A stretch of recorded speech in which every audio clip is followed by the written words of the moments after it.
Good evening, and welcome to episode 10 of the Hope for Healing video podcast. I'm Dr. John Stracks, and I'm joining you from my office in Chicago. I'm here this evening with a patient and friend of mine named McLachlin, who works as a bassist for Blue Man Group here in Chicago. And before I introduce Graham, let me tell you a little bit about Hope for Healing. Hope for Healing is a joint effort between the Curable app and my practice. And I know most of you are familiar with both of us. For those who don't know one or the other, I'm a physician in Chicago who's got a mind-body medicine practice focused on the reduction and the elimination of physical symptoms using mind-body medicine methods. Curable is an amazing app focused on the same goal. We've been working together since their inception about 5 years ago. We started this video podcast series at the beginning of COVID-19 epidemic as we both thought about what we could do to help support people during this difficult time. Before we get started, I want to go over just a few items. First of all, Graham and I will be discussing mind-body medicine for about 45 minutes or so, and then we'll spend some time taking questions at the end. Our friends at Curable are collating those for us and will deliver them to us here on Zoom. And so if you're watching here on Zoom, go ahead and post your questions into the Q&A box so that they get to Curable. If you're watching on Facebook, you can go ahead and post your questions in the Facebook chat, and they will get copied and sent over us to here so we can answer them as best as we can. Secondly, and I'll go over this again at the end, but I do want you to know that I've been able to expand my telehealth practice during this COVID-19 time, and I'm working actually to sustain that indefinitely once the pandemic is over.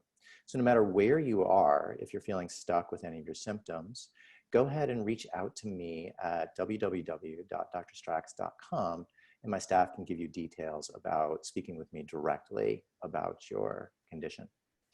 And lastly, just a minute about terminology. Many of you know what we're discussing as mind-body medicine, which to me means that our body can express what's going on in our mind or in our lives. And I think that's universal. It's not bad. It only becomes, quote, bad if you enter a medical system that doesn't understand this and assumes that all physical symptoms are physical in origin. I think human beings have always expressed our lives in our bodies and probably always will. And so our goal is to help you understand that and to learn what to do about it so that it's no longer physically uncomfortable or painful for you.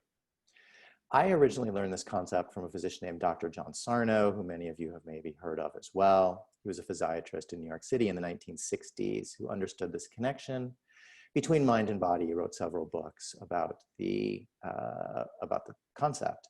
He called it tension myositis syndrome, or TMS, which is a term that I have used with my patients for years. Given that these days we have a much better understanding of the whole concept, I preferentially use the term mind-body medicine, but occasionally you'll hear me slip and use the term TMS and refer to Dr. Sarno. No matter what I call it, though, remember that I'm referring to this concept, that what happens in our lives shows up in our bodies, and that doesn't make us bad or make us sick. It just makes us human. So with that, let me introduce Graham. So Graham McLachlin is a professional musician and a woodworker. He plays bass for Blue Man Group here in Chicago, and I believe maybe plays for another band as well, but you can answer that question in just a sec. He also is a fully recovered mind-body medicine patient. He discovered this around 5 years ago when, after years of chronic pain, both back and hands and wrist, his primary physician referred him to me. We worked together for a while. He did a lot of hard work, and now he is pain-free and has graciously agreed to join me here tonight on this podcast to talk about his journey. So Graham, welcome to Hope for Healing. Thanks for having me. So you and I first met, I think it was around 5 years ago. Does that sound right? I think it was a little longer ago when we first met. Okay. But yeah. I think I think it's maybe been 5 or 6 years since I've been good. got And it. then So it took about a year to get there. maybe Yeah. 6 or 7 years ago. Yeah. And so, when you and I first talked about you coming on, I had to like reach back in my memory to remember what it was like for you back then. And it's been a while for you as well, because you've been feeling well for so long. But when you think back to that time of 2013 or 2014, what do you remember about your symptoms before you and I met, before you started working on this? Well, this particular thing, the back pain, was precipitated by an injury, or I think was an original injury. I lifted and twisted, like a lot of people do, and we've all done that. And it was what you think is a minor back tweak, and then it just never really went away and started to increase a little bit. So I did some of the things you might do yourself before you go to the doctor. So I got a series of massages, and I knew an acupuncturist, and I went through a few of those type of modalities, I guess. And then I went to my GP, who was ultimately your office colleague at the time. And then I started a series of the other physical modalities that people do. I went to chiro. I went to physical therapy. I went to a neurosurgeon because I have some issues with my spine that my general practitioner wanted me to check out. I did get a couple of steroid shots and probably a few other things in the mix there. And that took 2.5 years to cycle through all that. I went to Rehabilitation Center of Chicago, RIC. And then around that time, I was having recurring wrist pain that had been going on for decades. And I was also getting shots in my wrist, and actually you have to schedule those separately. And it was very frustrating. And I was seriously considering taking a long time off of work at the theater to have wrist surgery. And I think at one point, I can't remember if it might have been the person at RIC was going to suggest McKenzie therapy to me, which I actually didn't do a very deep dive in it, but I believe it's sort of like movement avoidance. Like if it hurts, if you move this way, move your hips rather than twisting, if I have it correct or something. Maybe that's a very crude description, but, and that was right around the time when I saw you, and you were basically like, you got these two choices, like, here's the book. And I was very, very skeptical. I don't know if you recall that. I was a bit defensive. I remember I had MRIs, a bunch of MRIs and x-rays from various people. And I was listing off, I know I've done deep internet dives about pain and lumbar issues and what you can do and what causes them and all these things. So I had my vocabulary down, and I was kind of knocking down your points, I remember, or attempting to, and you were kind of keeping it cool and be like, yeah, there's a little bit there, whatever. And then, then I read the book, and I was thinking about it. And actually right prior to that as well, I was going through the Rolfing series with a friend of mine who's a Rolfer. And I think I was at 7 or 8 out of the 10 visits. And she was like, this isn't working out for you. You might want to check out somatic psychology. And it was right around that time. I can't remember if it was right or before or after my first visit with you. And so those things all kind of came together at the same time. And then I read the book, and even as we kind of see now, that's a little bit broad or misses the mark maybe a bit. It started to open, the floodgates started to open a little bit. So then I started signing up class. Right. And so the injury was a couple of years, I think, before you had seen me. Do you remember back then, like what it was like what your back felt like and what the symptoms were like for you on kind of a daily, weekly, or monthly basis? It was just pretty much constant, pretty more than an ache, more not shooting, stabbing pain unless I moved, but it was a constant pain. There's positions I couldn't lie on my back when I'm sleeping. I had to sleep in a very specific position.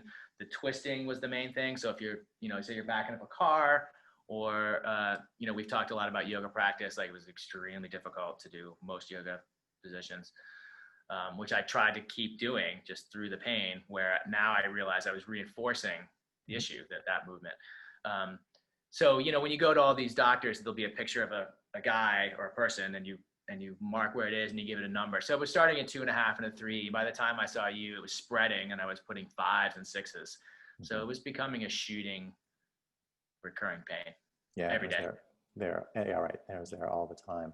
And then what about the hands and the wrist? Now, was that related to the music and playing, do you think? Or, I mean, not now, but back then you thought it was? Yeah, exactly. Like, basically you have your hand like a claw, depending on how proper your technique is, but it's wrapped in a certain way for hours and hours and hours. And that was it. And I think that's the anxiety of that being tied to your employment. It's one thing to have pain like in your neck and you're doing something else, but it was very much tied to my employment. So that would come and go, but it would be unusable for weeks at a time. 8 and 10 on the pain, or 8 on the pain scale. And so that's why I was really freaking out about having to take time off of work and uncertain about that. So there was a lot of anxiety, and it happened to be flaring up right at that time. Yeah, and I see so many people with that particular symptom, hand and arm pain. And if you've listened to any of my podcasts, like that's how I first found out about this when I was in my 20s, I guess, back in the 1990s. And just so that everybody's clear about it, I mean, that had been going on with you, like this pain had been going on for decades, I think you said, right? 30 years. Yeah, 30 years. Okay. Yeah, I think I might have had an injury when I was real young, but then, I've been playing since I was 15, so it's been going on the whole time, basically. Yeah, and you were working as a professional musician, certainly when you met me, but for a lot of those years as well, also, right? Yeah, for about 20 years. Yep.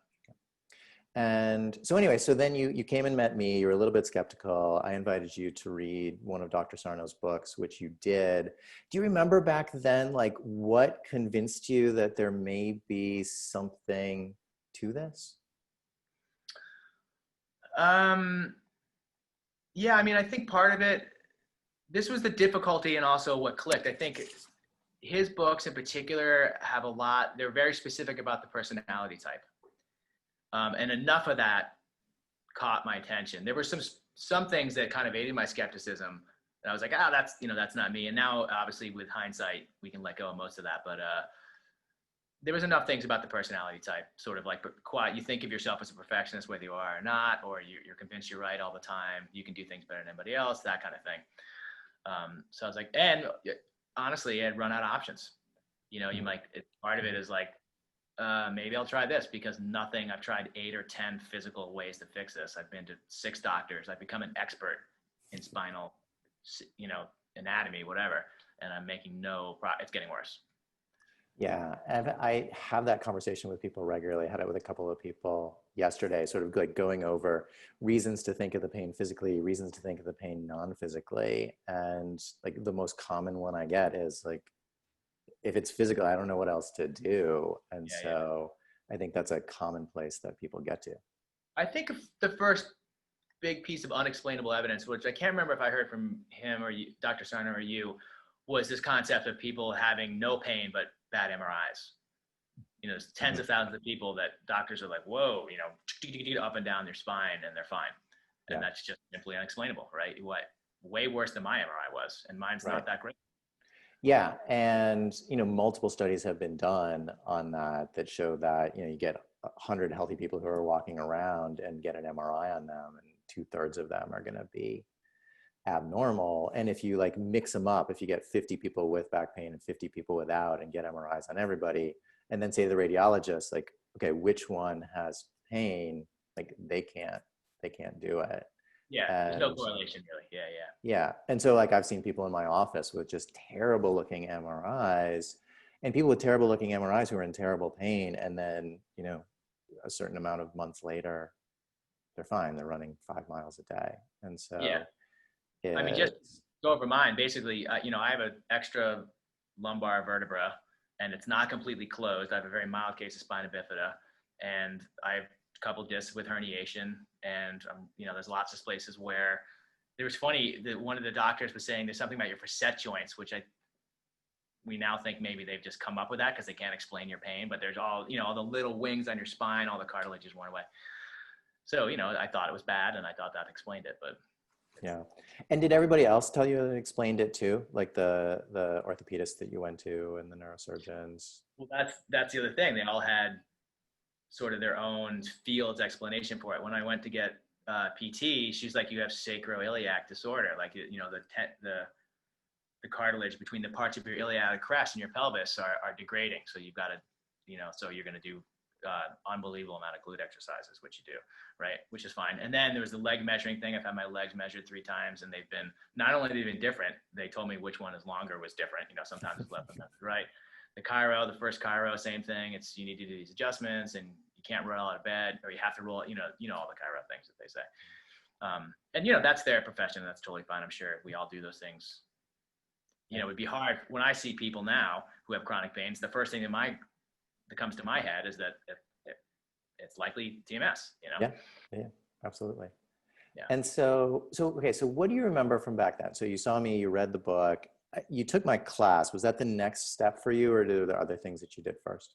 No, that was the next step. You were in the middle of a term, but so I had a couple weeks to get the, I don't know if you still use the Schubiner text, but so I read through the first little bit of that and looked ahead to see what it was going to be. And then we took the class, and then maybe we'll talk about this more, but the main thing was just doing a very, very deep dive into the writing. Yeah. And if my memory, like, you got better really quickly doing that, at least at first. Yeah, I had a huge breakthrough like in the second or third week. And that was, maybe we'll talk about this more. There's sort of groups of ways you'll apply the ideas here. And one of them is the distraction idea, right? And the first one was the distraction idea. And I was trying to do yoga, and I was thinking mindfully about moving, and I was experimenting with biting my tongue to distract from this pain. And I wasn't really thinking clearly, or maybe I was frustrated and I really, you know, clamped down on my tongue. And I was like, ow. But I kind of kept moving at the time. And then I realized like 30 seconds later, like just the bottom dropped out of the pain. Like all of a sudden it was just like ghostly pain. I was like, oh, that's it. Like I realized there's nothing to, you know, at all. So it all kind of came clear. And then, you know, old habits die hard. So it kind of comes its way back, and then you have to find another breakthrough that's like that. But it gets better each time, but you kind of plateau and maybe it returns, then another breakthrough happens. But I did have a huge breakthrough very early. Yeah. And it's funny because in my memory, you were in a class with a couple of other people. I think in that, like the office maybe across the street from where we were working, and the other people were really struggling.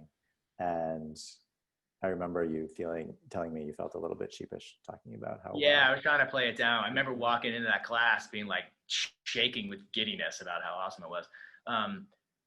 But conversely, I do remember we did the first writing experiment, and there was another person in there I'll talk about discreetly, who we did the first writing, you know, we do the first writing assignment you do with you there.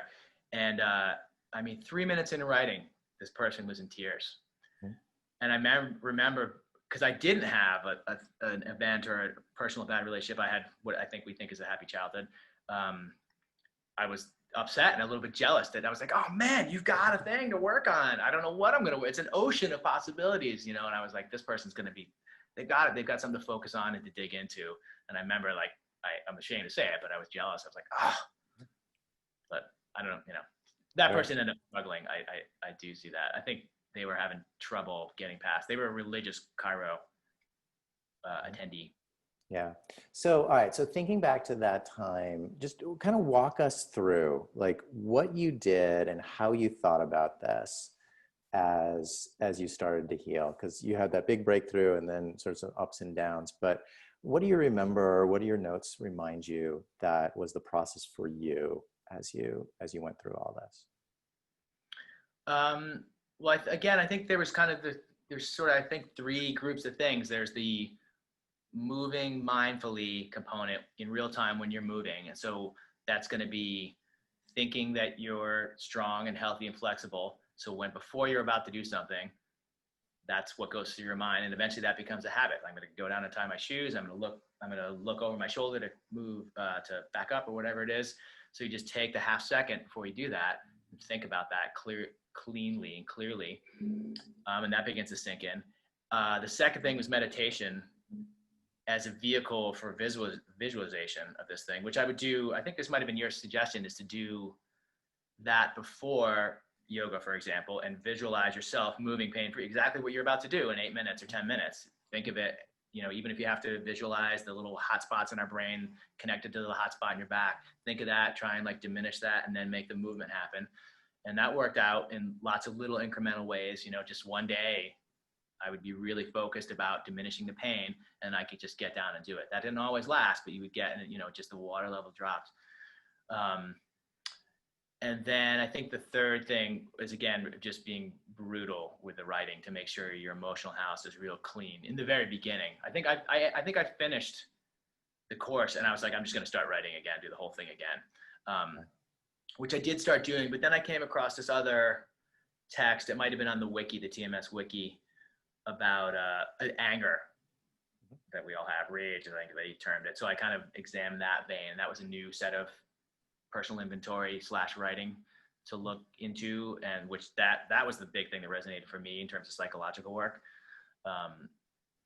And just a summary of that, and it may be applicable to anybody else, is that this person was just saying, we're all actually probably furious about something inside. We're all very good at dealing with it, and we're calm and even handed right now, or whatever it is. But it could be driving around, maybe you're a road rager or whatever it is, or at work, or even if you've gone throughout your day, and by something like, oh, you drop your keys when you're about to go in the door, and you're like, of course. And if you think about that, you're expecting things to be a failure. Like, of course that happens to me. That must mean, you're at the end of 20 frustrations for that day. But that tiny event is a cumulative effect of all those frustrations. And that thing itself does not honor that, doesn't warrant that response. So you have to try and divorce those things. So they're individual things. And that was a good vein for me to mine. And so one question that people ask me all the time is they say, like, I'm doing the journal writing, but I had a good childhood. I don't feel like there's any major trauma in my life. Like, why is the pain there, and what should I work on? And that was true for you, right? You didn't uncover some hidden issue that had popped up when you were young.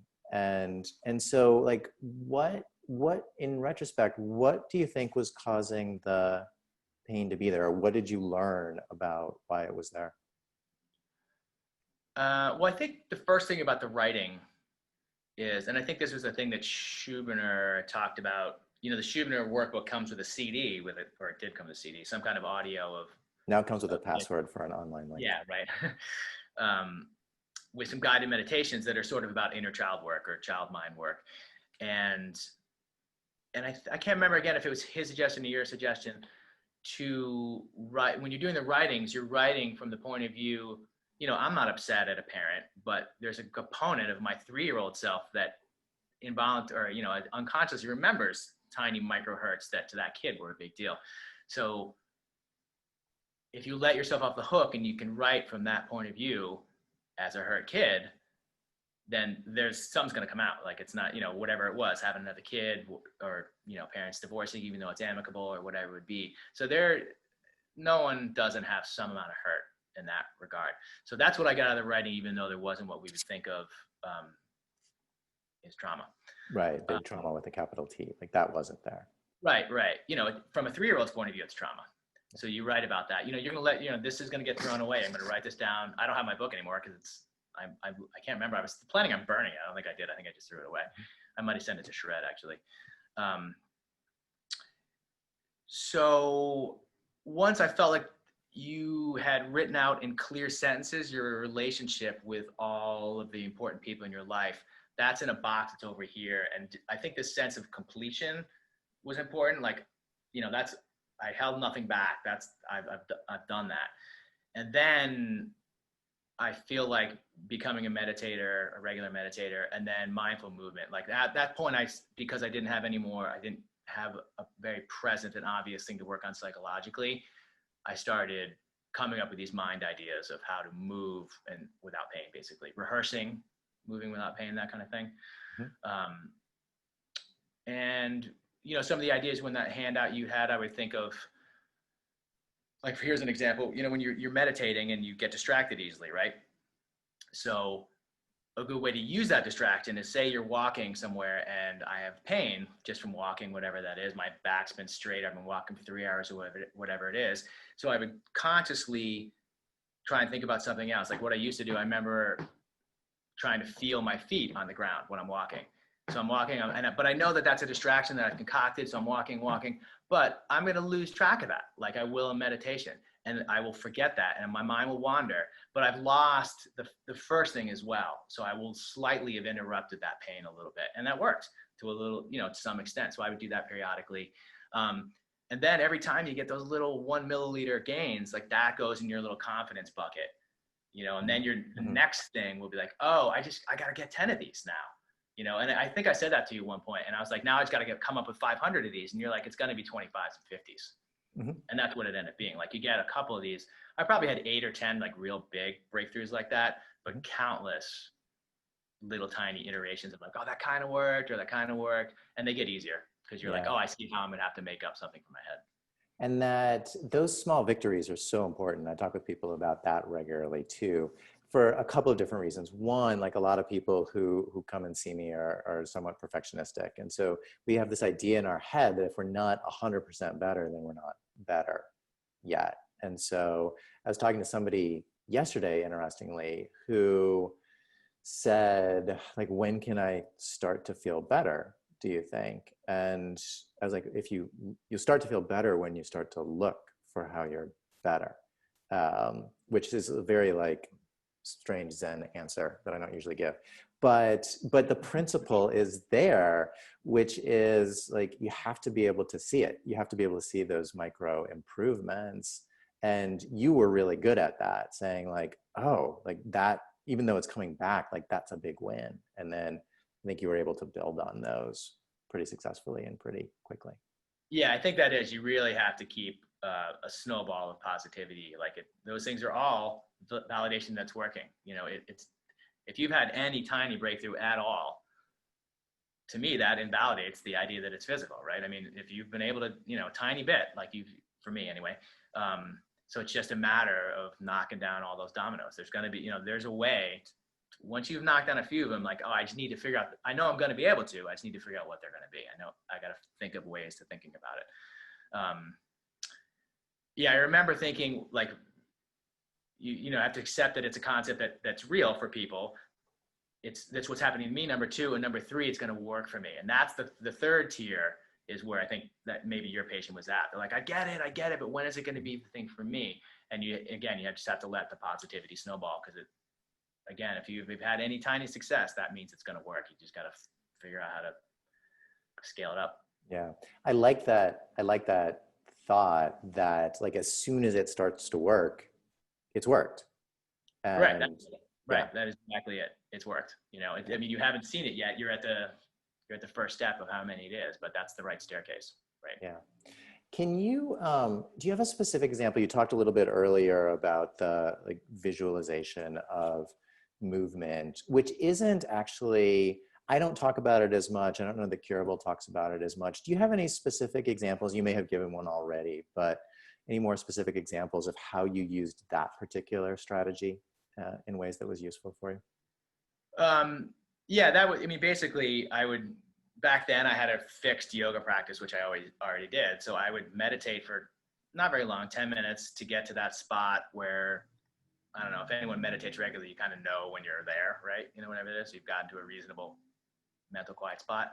Mm-hmm. And then I would kind of go through the practice from the beginning in my head, trying to make it feel like I'm not thinking myself. I'm trying to think like you're not seeing yourself in the third person. You're in the first person doing it, in some effort to actually make those things in your brain fire. I don't know if that's actually happening, but that's what I'm telling myself is happening.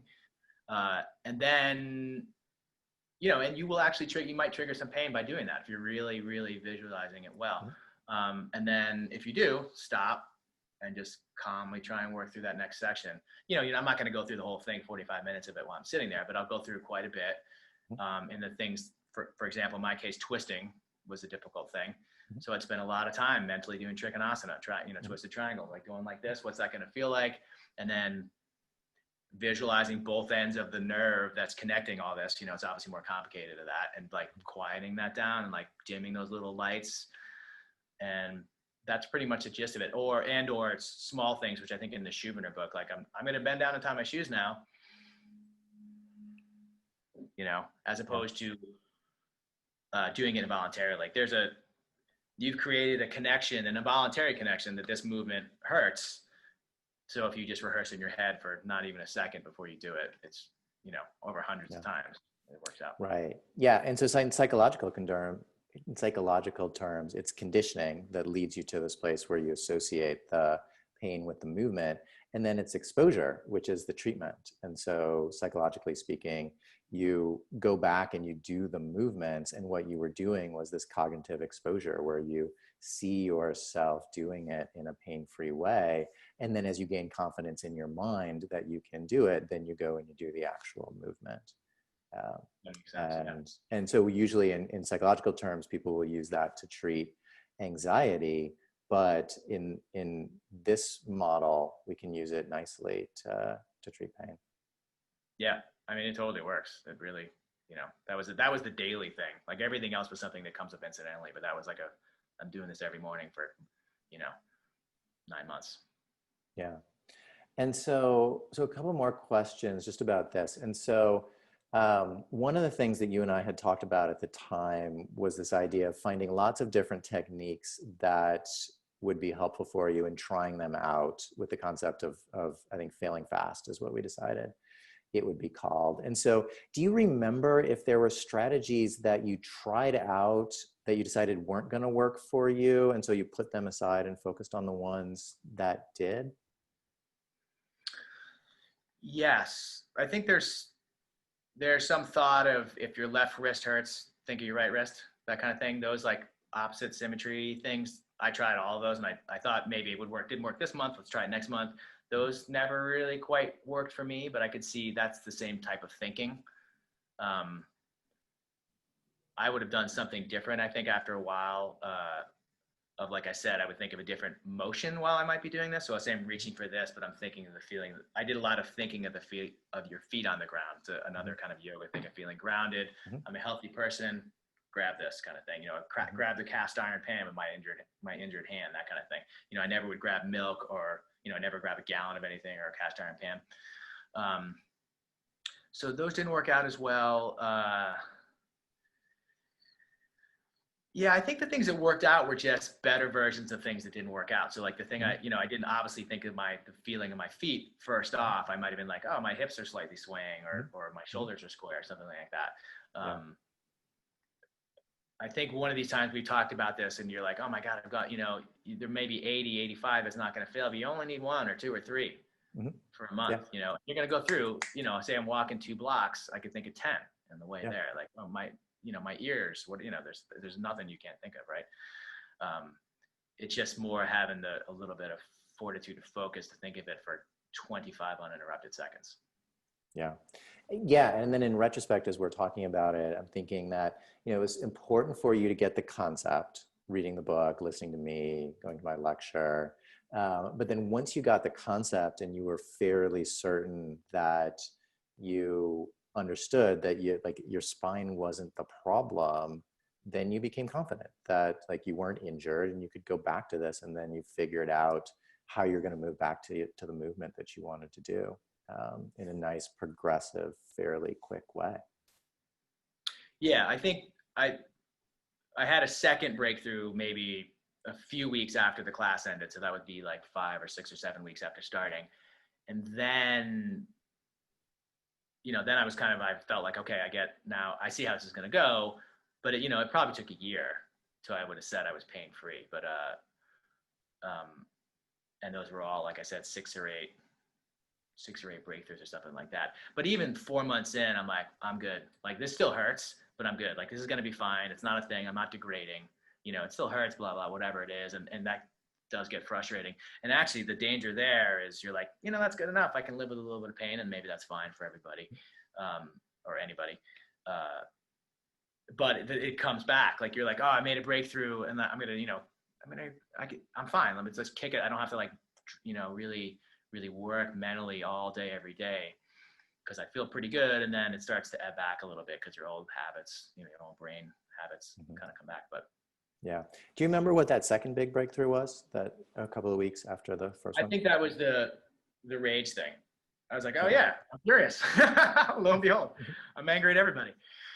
Or, everyone may have some rage from whatever it's going to be, unresolved childhood things that are tiny, but are not tiny to that part of your brain. And just to chill out, be like, oh, I see there. I remember I think we were talking about this concept of justified anger. Like when you see other people blown up or raging out, you're like, whoa, that person has a problem. But to you, it's in your own head. So you're like, it's totally legit for me to scream at this person because they've wronged me in some way. But Yeah. it's never legit, almost never legit to do it ever, right? There's almost no scenario where you should be exuding anger, almost none, ever. There's this concept of having an emotion and honoring it and then acting on it. Well, I think respond versus react, that kind of thing. Mm-hmm. So that was a big, and I was like, oh, that's the psychological thing I can mine further. So that was like, pain down here. I'm like, okay, I get it. And now I'm starting to work on these mindful things. That's something I can think about when I'm meditating. So I think that was the second big breakthrough. And I think most of the subsequent ones were movement visualization. I would think some new way. I'd be like, oh yeah, like that's, and it would gain more confidence. One of my patients, or I remember he was in my office and he was telling me a story. He was working in his family business and we were trying to sort through was there anger there that was causing the pain? And he was telling me a story about his younger brother and like how he had messed up the business again. And he's like, and I just get but he's like such a good kid that I can't really get upset with him. I was like, stop right there. Like, that's it. It's not that one time, but you do that over and over and over again. Like the anger comes up, but doesn't quite get out and comes back. And then ultimately it circles back and starts to show up in our bodies if we don't recognize it and figure out what to do with it. Yeah, sure. I mean, I think that'd be an excellent candidate for writing. Like you get to write down how furious that facet of your personality is. And you can write that down. You get out it's in clear sentences that are nice and codified and organized as a set of thoughts. And then you can, choose to talk about it with somebody or not. I think early on, you had this thing about talking. If you're angry at someone, if you feel like you can talk to them about it, it was a gift. Mm-hmm. Like, I trust you enough to lay this at your feet, just so you know, I'm fucking furious at you and I'm going to trust you enough to tell you that. So, yeah, I think that's true. I've been looking into that a lot lately. And we all have feelings and those feelings sort of show up in our bodies, whether we want them to or not.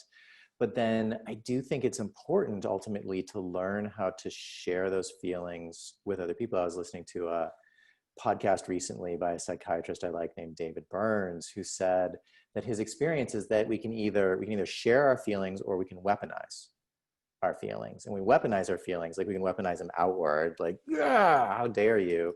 Or we can weaponize them back to ourselves, like, how dare I?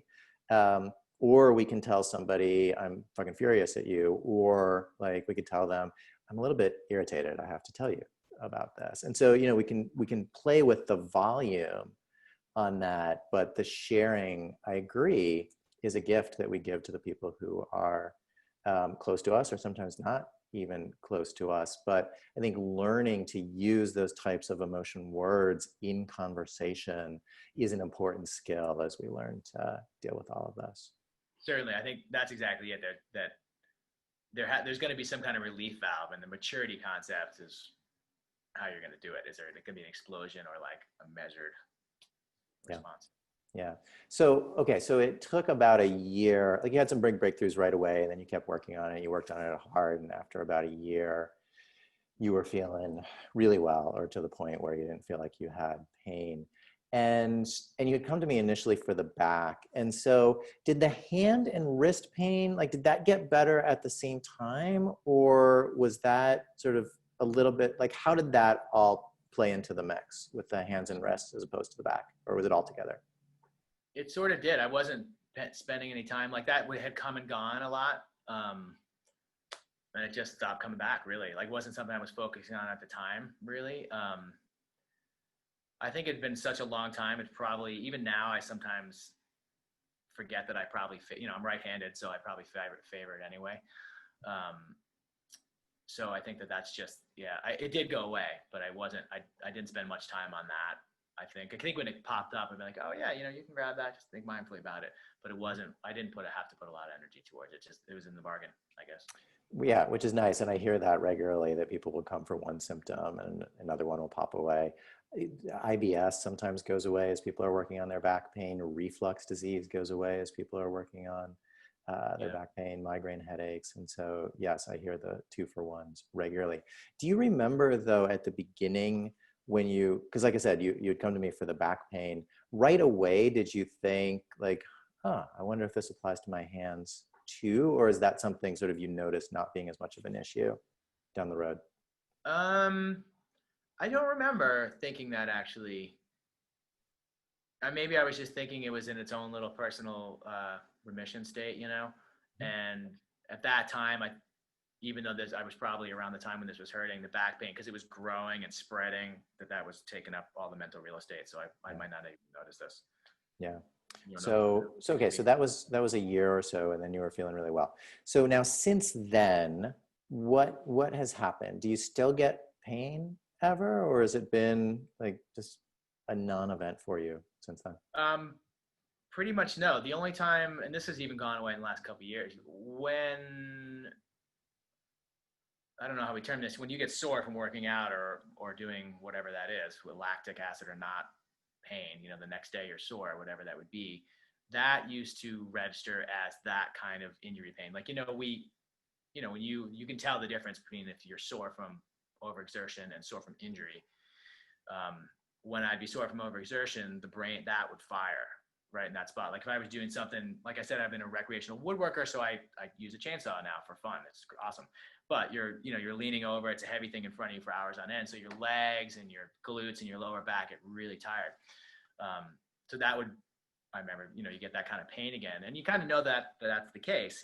But it has the trajectory of that kind of pain. So in a couple of days, and now I know that it's coming. I'm going to be sore tomorrow because I did this for 3 or 4 hours. So that's starting to go away. So, but all the twisting, everything it's all good.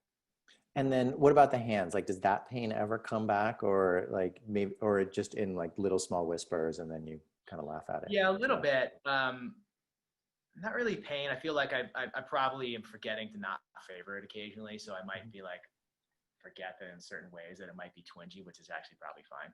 Yeah. Yeah. And so you work in the music industry, or at least pre-COVID, Yeah. in the music industry as it was. And I think you told me at some point that you've had multiple conversation with coworkers that maybe haven't gone as well as you would like it for their sake, not for your sake. But what's been your experience? I see a lot of musicians, the same symptoms, and no matter what instrument they play. And so, like, what's been your experience talking with people about it? What have you noticed about people you work with? Well, unfortunately, the biggest takeaway has been, I mean, it hasn't really landed. I mean, I bought the Schubiner book for 3 people, and one person's like, "This is great for my mom." Like the second I gave it to him, I'm like, "Oh, here," and he's like, "My mom's gonna love this." Um, and I think even a while ago, maybe a year and a half ago or so, not long after you moved, I think might have asked for, like, you weren't taking appointments yet, or you were in a period when you were busy, and I was like, "Oh, can you do me a favor? This person really wants to go," and they never took you up on it, and I felt really bad about it. The only thing I'd say for people, if this could be another area of employment, that there's a special amount of anxiety when it's tied to your employment, obviously, especially if you're decades in, and if you can't do it, you're really freaking out about it. So I get that that's a higher anxiety tightrope to walk than other pain might be. I would just reiterate that there's a way for it to work out for you. Just try it, maybe even smaller steps. I remember talking to this gentleman that we had spoken with a little bit about, he wasn't even able to practice, he felt like, and I would advise as much as he could, even if it's for a minute at a time, to keep at it, and just think about the movement before you do it. Think about, disassociate. There's a lot of things, since we practice so much, there's a big physical association with playing. And if you can just get to that spot where you're hearing the result rather than feeling the result, which is a lot of us do, we learn patterns, those of us who play in that way, and break away from that. It's probably good for you as a musician anyway, just to be listening, and not thinking about the physicality of it. And that did help for me. It was, I was stopping thinking, because there's a lot about how you're holding your hands to avoid injury and all that kind of stuff. And I stopped thinking about that entirely. And probably my technique my physical technique probably got worse because I stopped caring about it. But I felt better. What's your sense about the resistance? And so your colleague who like, hey, this is great, I'll give it to my mom. Do you have any sense about kind of what gets threatening to colleagues or other people in the industry about this idea that the pain's not a result of their technique or over practice or overuse or anything along those lines? I mean, I can only imagine, probably because I thought the same thing, is that it feels so real. It feels so physical that when I tell that to people, anybody, about this whole thing, which, you know, I used to do, like, you couldn't get me to shut up about it. They'll, you know, someone will chime in with their chronic pain. They're like, yeah, but mine, as if, you know, yours didn't feel just as real. I mean, I assume there's not like, here's the real pain receptor over here, that's the fake one. You know, like, obviously it's your brain, you know, there's only one way, it comes to your brain. So whether it's a you know, a cut or an injury, it's only going to, or it's psychological, it's only going through that one pipe. So I can only imagine that's it. There's probably some aversion to, they think they have an idea what's ahead of them, like it's going to be some deep therapeutic dive that they're maybe not prepared to do, or they're like, oh my God, let me exhaust every possible option before I do that. One of those people did get carpal tunnel surgery, and it was only moderately successful. You know, he missed a bunch of work. And yeah, no, I see that regularly in people who, you know, go and do the physical treatment, sometimes interventions or surgeries, and get disappointed because either sometimes like it's not that successful, or it's successful and it comes back, or it's successful and it comes back somewhere else. Oh, right. Yeah, that seems likely. Right. Yeah, you've psychologically put out the fire over here, but yeah, that's exactly it. Yeah. I also think that, you know, for a lot of people, it takes multiple times of being exposed to this concept in order for it to start to land for them. And so I see that a lot where like I'll talk to somebody about this and they'll kind of politely hear me out. And then 5 years later, they're back in my office and say, you know, I learned a little bit about this, or I thought about that. And so that's part of it too. And then I think you're right that when it's tied up in your profession, it just heightens the stakes significantly. Yeah, I can imagine. Yeah, the anxiety is just up to here. You know, it's got the whole thing. I also feel like, kind of to touch on what you were just saying, there's some, you know, the process has got some things in common with some kind of substance abuse therapy, you know, maybe not necessarily 12 steps, but, you know, there's a personal inventory, the third and fourth step things you do in those are somewhat like this. So there's a thought in that body of thinking that you might, if somebody has a problem, you just suggest them, hey, there's this program for you, but you can never try and corral somebody in. You just have to let them know it's available, and when there's a time for them, they'll come on their own accord. And, you know, some people never do, but some people do. Yeah, you know, absolutely. Right. Yeah, there's an option available, and maybe they'll take you up on it. Yeah, I've got just a couple more questions for you, and then I think maybe some questions from people who are watching. So people who are watching, whether you're on Zoom with us or over on Facebook, if you have questions for me or Graham or both of us, feel free to type them into the Q&A box if you're here on Zoom, or into the chat over on Facebook, and let us know if you have questions. We'll do our best to answer some of them before we go. Like I said earlier, it's COVID pandemic is a hard time for the music industry, and people who are professional musicians. I have a number of both patients and friends who are kind of like not doing their normal work. Has there been anything that you have done during this time that's been helpful for you in managing the stress of pandemic? As a musician, or just in general? Both. Okay. Well, I do know a lot of my colleagues, and I hope this is too narrow, but speaking to musicians out there, a lot of my colleagues now have taken this time to work on basically their home studios or home digital, or something that would be, you know, we can't play out, but luckily we're in a time in history when there's unimaginable things you create in your own house. So, you know, people have started and finished whole records in this time. And so that'd be the main thing, is you're forced to use this other outlet that many of us may have not done so much. in our case, where for those of us who used to go to, it was just a job I'd go to every day. I actually took the opportunity to take a break. I didn't play anything for 2 months, and it felt, I'm 30 years in, 35 years in, and it felt fantastic to stop doing that for a little bit. And it let me release that as an identity thing a little bit, which was probably good for all of us. And then, then it feels great. It's fun again to come back into it. You have the luxury, you're forced to stop for a second and look at it a little bit from the outside, as opposed to, very, very, very deep dives that we do about it all the time. So you're forced to take a different perspective, basically, and you can look at that as an opportunity. Yeah.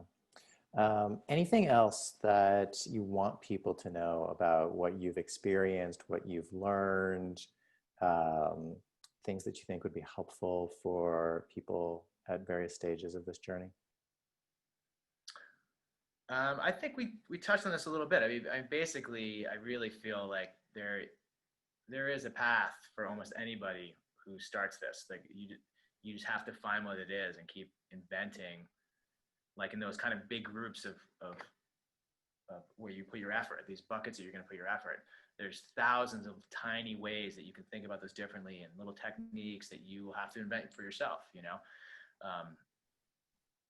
I mean, there's only so many ways all our brains are wired so differently. Things are going to work exactly precisely for anybody. Those are just general suggestions. So, but that's the great thing. There's probably an infinite amount of things that could work for you. So I feel very confident that if someone's frustrated right now, there's certainly something out there that might be 48 hours away that you could think of that's going to help you out. Yeah, the way I normally describe it to people is that, like, the first important step is understanding the concept, that you have to know that physical pain doesn't always have physical causes or physical origins to it. And you have to understand that. If you resist that, or it never makes sense, then kind of all the various strategies that we're talking about aren't going to be as effective. But once you get over that first hurdle, then, as you're saying, there are probably infinite number of strategies that you can use from there, and everybody's pathway is a little bit different. And so I've always liked what we talked about earlier, this idea that you're going to try things out and get them to fail fast if they're not going to work. And then in the failing fast, your point, it wasn't even like you had to have totally new techniques. It was just different versions of things that you had tried. That's exactly it. Yeah, and even things that have worked, they will not work after 10 days. Like I was thinking about this new way, and that doesn't kind of work, but there's probably some new shade of that's going to work out. Yeah. That's exactly it. So there are a couple of questions that have come in. I have one more for you, though. You're not from Chicago originally, right? No. But you've lived here for a while. So Cubs, Sox, any preferences during the playoffs? I've lived all around the country and in many places. I'm from New England, but I've left there when I was 18. I lived in the West Coast. I lived in Vegas because I was in the show, I've lived all around the country, and it's unfortunately you start to lose team allegiances. I grew up with East Coast teams, like New York teams, basically. But then, there's only so many times you can switch your allegiances. So I'm going to not answer that. I really, not interested. It's tough in our house at the moment because my kids are Cubs fans and I'm a White Sox fan. And so the White Sox lost, I think, today. My son was like, great. Are they playing a shortened season? Is that correct? Short season and then short series as first round of the playoffs. See how closely I'm following it. Yeah. Okay, so questions that have come in. First one's just about the Schubiner book. How do you get it? And is it part of the course? And so that one, Dr. Howard Schubiner is a close friend and colleague in Michigan who wrote the book Unlearn Your Pain. He's also got one, Unlearn Your Anxiety and Depression. And I think when Graham went through my class, I was using that as the text for the course. I don't use it as the text anymore, although I do recommend it fairly regularly.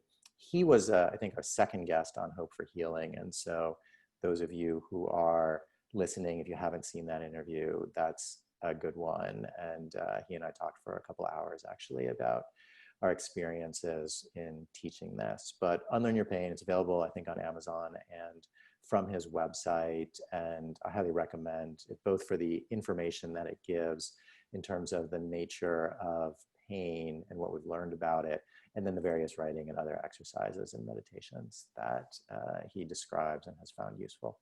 for his patient over time. Next question.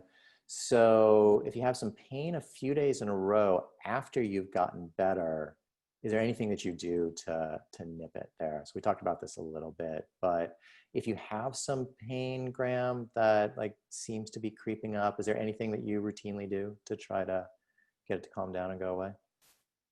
Well, if you're speaking like you maybe had a bit of a breakthrough of some sort and then you wake up and it's back,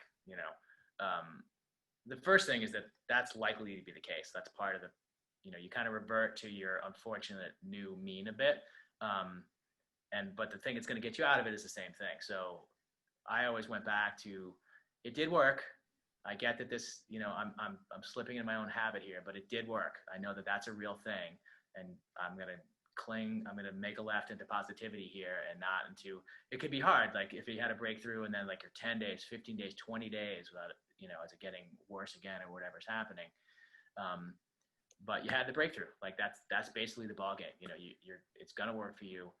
And if you can just keep going to that, you might have a new thing. You might have to find a new thing, but and again, you probably will for anyone out there who's had a breakthrough, and that just the way it went for me, and seems to go for many, many people, that you have breakthroughs and then you kind of revert back to the mean, unfortunately. So that's not a failure or unexpected. And do you ever have any emotions that are involved in this? Like, do you ever find that you're actually angry but didn't know about it, and so that's why the pain was there, or any other feelings that go with it, or is that sort of not part of your experience with it? I think early on, I would tie something that happened around something. I was actually thinking about something and that might have been part of the spiking.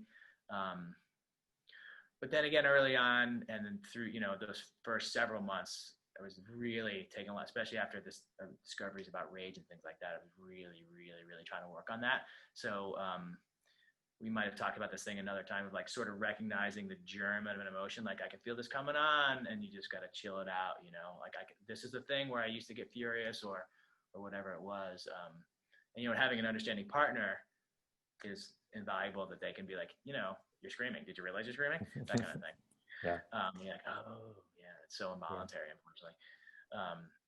So I think, I didn't have wild emotional swings that related to pain. Not very long. Once I get into it. Yeah, I think if people get in touch with me and they're having a relapse or something's flaring up, frequently I'll say like, what happened yesterday, what's happening today, what's happening tomorrow. So that's a good place to get started in thinking. I mean, essentially you want to think about it psychologically and not physically. And so we tend to backslide into this physical thinking. I just need to stretch in this certain way, or maybe I shouldn't go to tennis class tonight, or whatever it is. And so you want to get your brain thinking in a psychological way instead of in a physical way. So what's going on in your life? And then the emotions, I think, can be helpful if the pain is sticking around. So sometimes it's enough to say like, I'm not injured, like I know what this is. And you can get your brain to stop sending those pain signals into your body. But if it keeps sticking around, then oftentimes I think like there's something underneath that our body is trying to tell us. And so that can be an emotion, like the left brain that understands the world is not particularly great at understanding emotions. And so you're trying to like push the emotions from one side of your brain to another. And so sometimes they go into the body first. It's like our brain's like, all right, I know I'm sad. How am I gonna convince the left brain that that's true? And so that's another way to think psychologically about it is, are there emotions that are trying to be expressed? Are there stressors that are going on? Is there the relationship issues that need tending to? Lots of different ways I think that our body speaks to us in non-verbal ways that ultimately like we can learn to interpret. And then as we interpret them, the symptoms oftentimes get better. One of my patients told me an amazing story just yesterday, that she was talking to her mom about this and trying to explain it. His mom was having back pain, and her mom was having a really strong emotion and didn't know it. And as she like was talking it through and got the concept, she was like, oh, I see. And she's like, oh, the pain's going away. And within a few days, she was Wow. feeling better. It was so like this amazing, quick understanding and resolution to it. It was really Yeah, nice. that's incredible. Hopefully, it would happen. That kind of revelation would happen for people more often. Yeah, You know, I know. I just wanted to revisit the point you just made about, for example, in my case, in my job, I worked with three. My team was three people. Two of us didn't get along with the third. So there, even though there might not have been emotional swings or about some particular stress or event, I tried to look at, or I learned to try and look at, and people should maybe look at, there's a certain background radiation level of stress in everyone's life. And you're used to that. So you're like, no, nothing's happened, but you might be right there all the time. People who live, if we don't have any kids, but if you have a few kids and there's a couple of job pressures, like that's just a regular thing for Americans or North Americans or whatever, Western civilization. And that's a lot of stress. So just to think about, you can recognize that and be, it's not weak to be like, I have a lot of stress in my life and that's causing that. And I just need to dial down the emotional response, even though it's not some new heavy stress.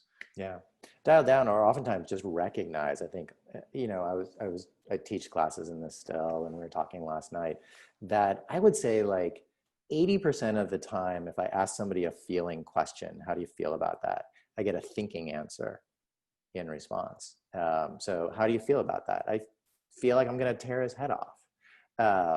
Which when we think about like, how do we both describe, recognize, and explain our feelings, like I'm going to tear his head off is generally not recognized as a feeling in various feeling words charts or graphs.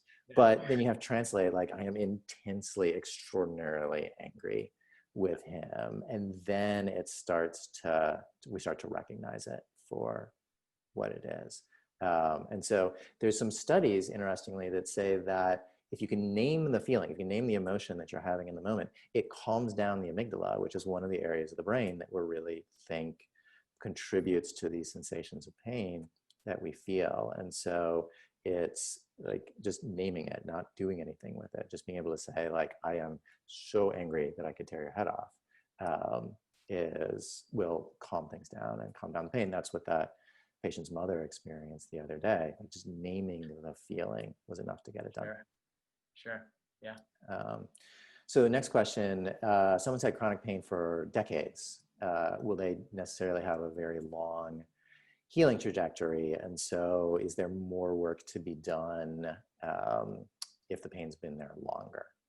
Any thoughts from your end? I have thoughts about that too. You may or may not have. Yeah, I'm sure this is more your wheelhouse. I would just say, it could be anything. Like obviously this woman seemed to be healed instantly. That does happen to people. And sometimes sometimes it's a long grind. Sometimes it goes right away. So yeah, I've seen people who have had pain for a long, long time who move through fairly quickly.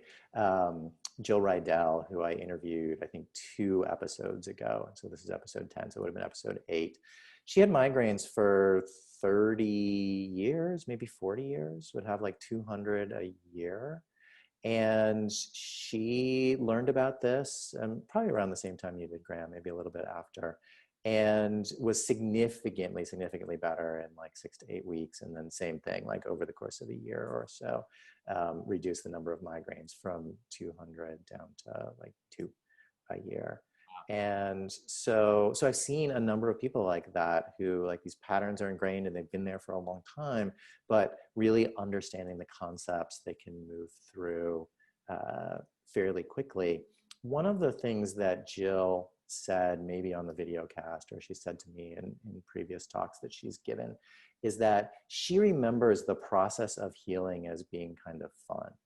And I hear the opposite from a lot of people, that like it's a slog and they have to sit and journal write and get all their deepest feelings out. But Jill says she remembers that like it was exciting. She was learning some new things. She took my class. She met some people she really liked. And people were kind of like doing this uplifting process of getting to know themselves better, of having some breakthroughs, and kind of seeing pain in this much more empowered kind of way. And so I frequently come back to her comments on that when people say like, I'm so not looking forward to how hard this is going to be. Not everybody has the experience of it being sort of a like deep, dark, difficult process to go through. I don't know if you have memories about whether you felt like, "Ugh, I can't do this anymore," or if it kind of was exciting and new, or somewhere in the middle. I don't know if you remember. I mean, it certainly felt very constructive. So that feels really good, Yeah. especially the initial class, like that, it's an hour of work a day for that first month, basically, of writing. And that continues if you want it to continue. Yeah, I mean, in retrospect, it feels like a big chunk of work, but it felt good to do the work, and even if I didn't have pain, like it's as just as reiterate what she said, I mean, it's an incredible thing to do for yourself. Yeah. You would never do this deep of a dive, maybe Yeah. without the motivation. Yeah. Her comment frequently that like the biggest side effect from this treatment is you get to know yourself better. Yeah. Getting started on journaling, you used Dr. Schubner's book. Any insights on that, like how to get started doing this, especially if you're going to kind of go deeper with it? Yeah, kind of the thing I mentioned earlier, like I feel like that it's possible that people will kind of qualify the remarks and hedge a little bit about being brutally honest. But again, if you feel like you can let yourself off the hook, first of all, no one's going to read it. Second of all, it's not really your adult, considerate, thoughtful self that's saying these things. It's the wounded or unexamined emotional center from your kid, your toddler or whatever it's going to be. That's the voice that I gave it. That's the point of view. So, whatever your first gut emotion is, could be any kind of conflict, and be exhaustive about it to like really get it all out there. I think maybe the second half of some of the writing, there was like, well, how does that fit into, you get to write about it afterwards to be like, okay, now I let all that out. Now I see how we function. You get to qualify, you can fix it in your own head later. But I would say leave no stone unturned and feel fine about unloading. Yeah, I've heard people say that if you wouldn't be embarrassed if somebody else read it, then you're not going deep enough. Oh my God, yeah, no way. Yeah, it should. I mean, I hesitate to use this, but it should be life-ruiningly bad, or it's likely to be life-ruiningly bad. Somebody asked you specifically, how much do you have to protect yourself from stress in order to heal? Did you have to insulate yourself from what was going on in your life in order to get better? I wouldn't use those words. Like, I feel like it's more like, as you've said, like learning techniques of. I mean, insulating yourself from stress is sort of like insulating yourself from movement. It's not an aversion kind of thought process. It's more like, this is the thing that's going to happen, and the way that I react to it is the new system, if that makes sense. So I wouldn't say insulate or shield myself. I mean, it could be that you're in a terrible relationship of some sort and you should get out of that. I understand that. But it's more and I don't normally suggest to people that they have to sort of, it's a 21st century, stress is here, it's not going away. And so I don't necessarily need people to move to a mountaintop somewhere and get away from everything in order to get better. I think most people find that like they do this as they're going through the rest of their lives. You didn't take out any time off of work when you were doing this, correct? No, it all, yeah, I didn't. Yeah. That was fine. All right, this question I think is for me. So primary chiropractor says he doesn't need imaging for shoulder, but from what he's read, it's important to get the imaging done, make sure there's no life-threatening things going on. What do I suggest if they're continuing to say he doesn't need an MRI? The imaging question is an interesting one. The studies that Graham and I were talking about say that oftentimes like there can be problems on MRIs, but that they don't necessarily contribute to pain. And so lots of my patients have terrible looking MRIs, but the pain gets better over time, even though the MRIs are the same. One of my patients called me recently. I had seen him 5 years ago and he had been fine. And then had pain at the beginning of the pandemic and got an MRI and it looked terrible and he was scheduled for surgery. And so, 5 years ago, he had done great by taking a mind-body medicine approach. And I was like, wait, we have an MRI from 5 years ago. And so we looked at it, it was exactly the same. And he had had no pain for like 4 years, 11 months, and 2 weeks.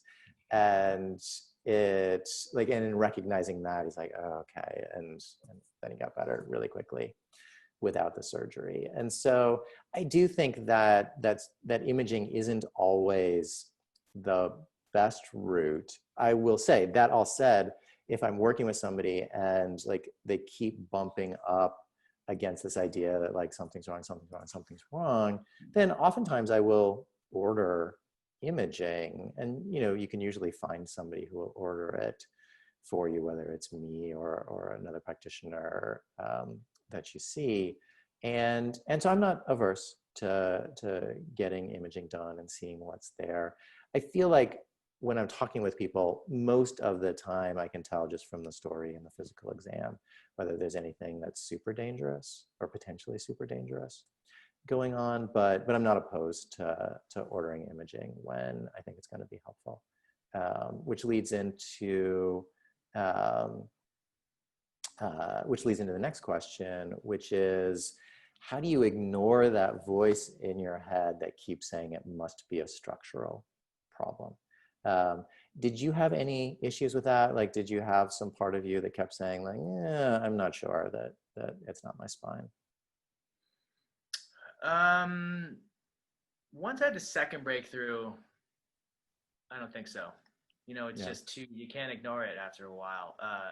There's a separate, yeah, and I won't go on too long about this, but there's a separate thing between knowing it factually, like I've agreed to that, and then you unconsciously and involuntarily feeling that to yourself. Mm-hmm. And that's where the work comes in, basically. Like, okay, I get it. And then there's work to be done. I don't know if this person's had, again, even the tiniest bit of success at all. You just really got to try and exploit that out. Anytime you have any doubt, you can just go back to that moment. Like that would not have happened for you if it were physical. Yeah, and I think that like keeping track of that somewhere where you just write down these experiences that you've had that don't point to a physical explanation, I think that's helpful. I've been working lately on like step by step how to do this, because I feel like there are specific ways. It's like at the moment it's like a 16-page handout, so it's not uncomplicated, but some of the principles there are kind of recognizing what you're saying to yourself when you're thinking the pain is structural, that you're in danger, or this hurts so bad that it can't be